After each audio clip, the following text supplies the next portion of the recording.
सदियों पुरानी बात है। शहर शिराज की तंग गलियों के बीच एक आलीशान हवेली खड़ी थी। यह हवेली मशहूर व्यापारी हाजी उमर की थी। हाजी उमर सिर्फ अपनी दौलत के लिए नहीं बल्कि अपने ईमान के लिए जाने जाते थे। उनकी जबान पर हर वक्त शुक्र होता था और उनका बटुआ हमेशा गरीबों के लिए खुला रहता था। वह जानते थे कि दौलत आने जाने वाली चीज है, लेकिन ईमान एक ऐसी पूंजी है जिसे हर सांस के साथ बचाना पड़ता है। हाजी उमर की हर दुआ कबूल हुई। उनका घर खुशियों से भरा था। उनकी गोद में उनका इकलौता बेटा अहमद खेलता था, लेकिन उमर को हमेशा एक डर सताता था। उन्हें डर था कि कहीं यह दौलत उनकी नेकियों को जला ना दे। वह रोज रात को अपने खुदा से कहते थे, ऐ मेरे मालिक, मेरी दौलत को ले लेना, मेरा घर छीन लेना, मगर मेरा ईमान मत छीनना। मुझे आजमा लेना, मगर मुझे कभी अपने रास्ते से भटकने न देना। उन्हें नहीं पता था कि खुदा उनकी यह प्रार्थना सुन चुके हैं और उनकी यह आरजू जल्द ही अड़वी हकीकत बनने वाली है। अक्सर हमारी सबसे बड़ी दुआ ही हमारी सबसे बड़ी आजमाइश बन जाती है। एक शाम खुदा की तरफ से पहली आजमाइश आई।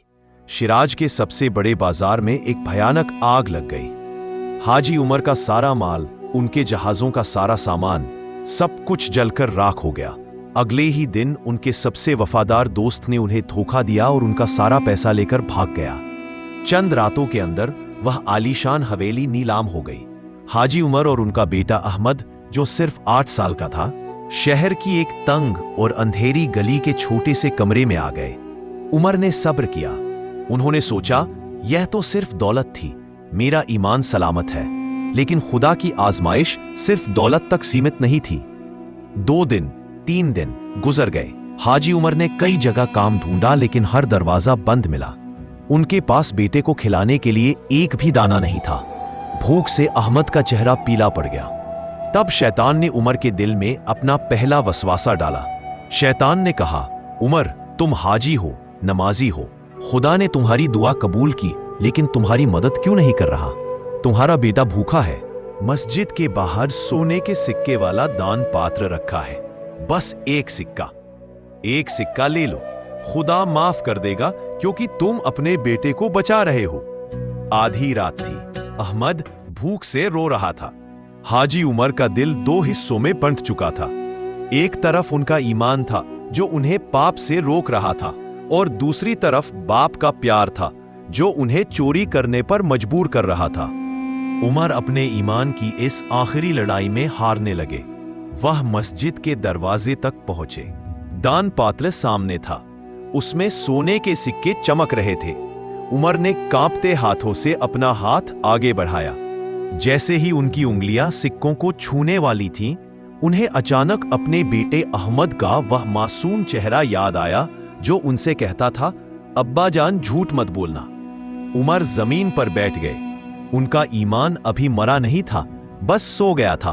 उन्होंने रोते हुए खुदा से कहा, ऐ मालिक, तूने मेरा सब्र देखा, तूने मेरा इम्तिहान लिया, मैं हार गया, मुझे माफ कर दे। उमर रो रहे थे। अचानक उनके हाथ के नीचे जमीन पर एक चीज चमक उठी। ये सोने का सिक्का नहीं था, ये था एक बेहद मामूली तांबे का पुराना सिक्का।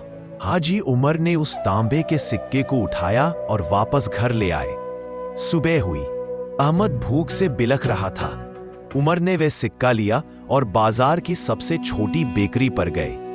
उन्होंने बेकर से कहा, भाई, मेरे पास सिर्फ यह तांबे का सिक्का है, क्या तुम इसके बदले मेरे बेटे को एक रोटी दे सकते हो? बेकर ने अजीब सी नजर से उन्हें देखा और कहा, हाजी साहब, यह तो तांबे का पुराना सिक्का है, मगर आज पता नहीं क्यों मुझे आपको रोटी देने का दिल कर रहा है। बेकर ने 2 ताजी रोटियां दे दी। उमर हैरत में थे। उन्होंने अगले दिन वही सिक्का लिया और बाजार से सब्जी खरीदनी चाहिए। सब्जी वाले ने भी वही बात कही, हाजी साहब, यह सिक्का तो किसी काम का नहीं, मगर आप इतने मायूस लग रहे हैं कि मेरा दिल नहीं मान रहा। उसने सब्जियों का एक बड़ा गट्ठा दे दिया। यह सिलसिला महीनों तक चलता रहा।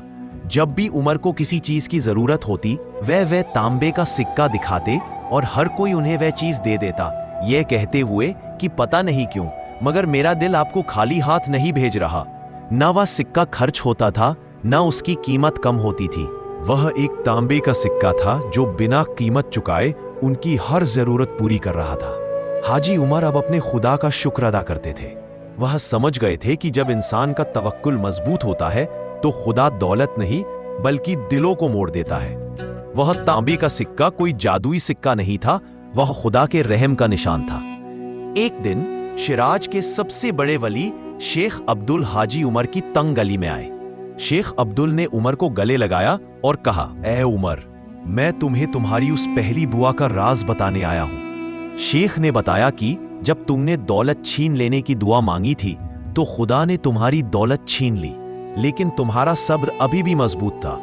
शेख अब्दुल ने एक गहरा राज खोला। खुदा ने तुम्हारी दौलत क्यों छीनी जानते हो? क्योंकि अगर तुम्हारी दौलत सलामत रहती तो तुम्हारा बेटा अहमद जवानी में जाकर गुनाह करता और तुम्हारा सारा पैसा उसी गुनाह में खर्च होता। खुदा नहीं चाहता था कि तुम्हारे पैसे से गुनाह हो। उसने तुम्हें दौलत से महरूम करके तुम्हारे बेटे को और तुम्हारे ईमान को बचा लिया। हाजी उमर जमीन पर गिर पड़े। उन्हें अपनी आखिरी आजमाइश का मकसद समझ आ गया था।